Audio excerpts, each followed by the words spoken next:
everybody, and welcome to the Dennis Prager Show. Every so often I have a guest about whom I can say he doesn't need an introduction, and that would be, I think, true for the vast majority of you in the case of Andrew Breitbart, who has his own website, who has his own universe, I think is more accurate than his own website, who is a force of nature in American politics today on the right. And he has written the book Righteous Indignation, and it's nicely done because you have right and nation in red. Clever, eh? Yeah, it was very clever, but us and indig are in white. Yes. And how many people have pointed that out? Yeah, but you know what that means if you spell it backwards in Germany. If you spell which backwards? I don't know. Okay, fine. That's very good. I like that. Beatles-like. Or if you add up the meaning of the letters, the numerical equivalent of the letters, they equal Breitbart. That is what is so amazing.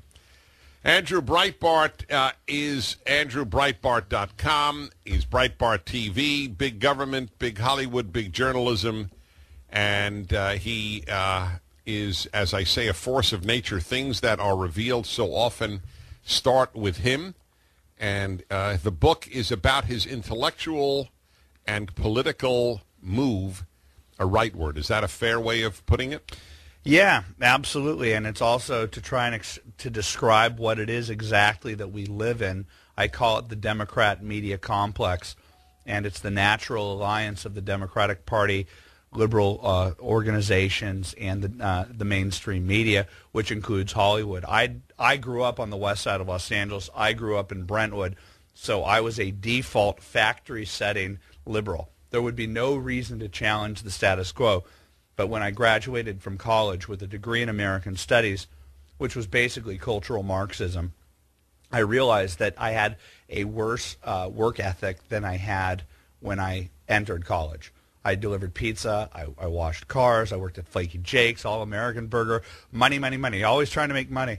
And I remember graduating and thinking to myself that the world owed me something. And what happened? What happened when I was in college? And I started to read the books that I blew off, or I didn't read the entire thing, and I started to analyze who the professors were. I started to analyze who the course material was based upon, and I discovered this crazy thing called the Frankfurt School. And it's my conspiracy theory. These guys understood when they came to America after immigrating from Nazi Germany and Mussolini's Italy.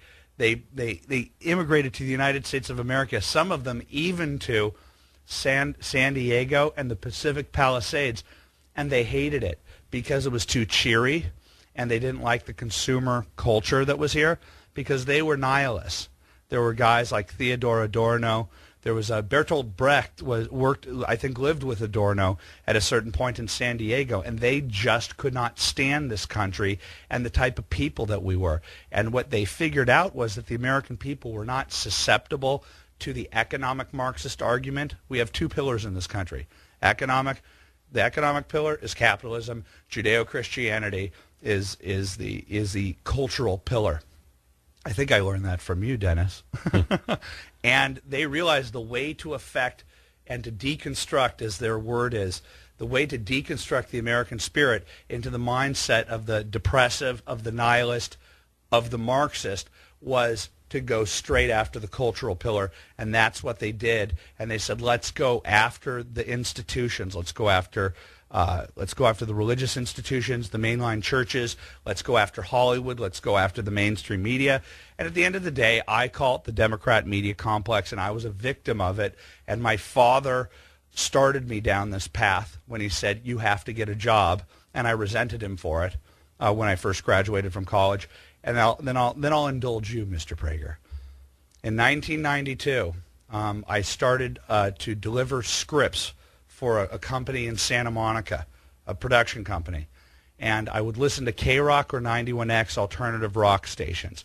And they went from my alternative British rock that I loved, like Depeche Mode and The Cure, to Nirvana and Pearl Jam. And I hated it so much that during the 1992 election cycle, I switched over to the AM dial, and I started to listen to the professors that I wished that I had had in school.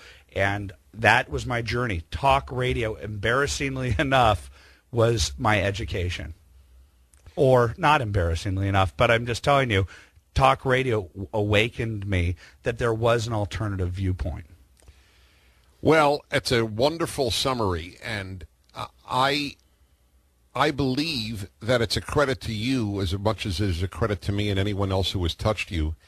See, at a given point, people start to take talk radio seriously, and it's very rarely in their 20s. You're still too emotional. You're still too just want to be entertained in life. But at a given point, I think that people actually start thinking about what are the real questions and then take us seriously. But you know what is mind-boggling? Forgetting even talk radio for a moment. Who was it the other day who we were just quoting? Oh, of course, someone who would parallel life to you, David Mamet. David Mamet's coming out as a conservative. The secret knowledge on the dismantling of American culture. I read it, and I gave it standing ovations. Each vignette in the privacy of my own home. It's more important than my book, and I'm here to sell my book. It is a standing ovation of a book. A man has distilled conservatism in a very short period of time between 2004 and now, and written the book. It is Whittaker Chambers on steroids for this political and cultural generation. And he posed the question. He said, I had never heard of Tom Sowell or Shelby Steele. I'd never heard of their names. And it's a point that, I'm even putting aside the influence that you have no idea. It means a great deal to me that you and David Mamet have cited me. But I'm putting us aside. And I'm saying, even the professors, I'm not a professor. I taught at college, but I'm a talk show host, and I'm proud to be one. But they never, what was it, the Democratic, what is it, Democratic? The Democrat media complex. It's the Matrix. Yes. They have never heard the name Tom Sowell, one of the most brilliant minds active in the United States of America today, one of the, if not the finest economist, and they've never heard of him. And they never heard of him because he's a black conservative. It's as simple as that. Dennis, look at who I dedicated the book to. Okay. But drum roll.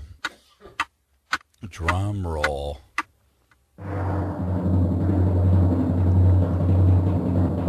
To my dad, excuse me. To my dad, Gerald Breitbart, and Clarence Thomas. Both decent men who inspired me to act. I just got a choking thing here. This is the post-surgery when they grab your vocal cords. Anyway, that's perfect. Well, it's everything to me. I'm obsessed with it. I'm obsessed with political correctness.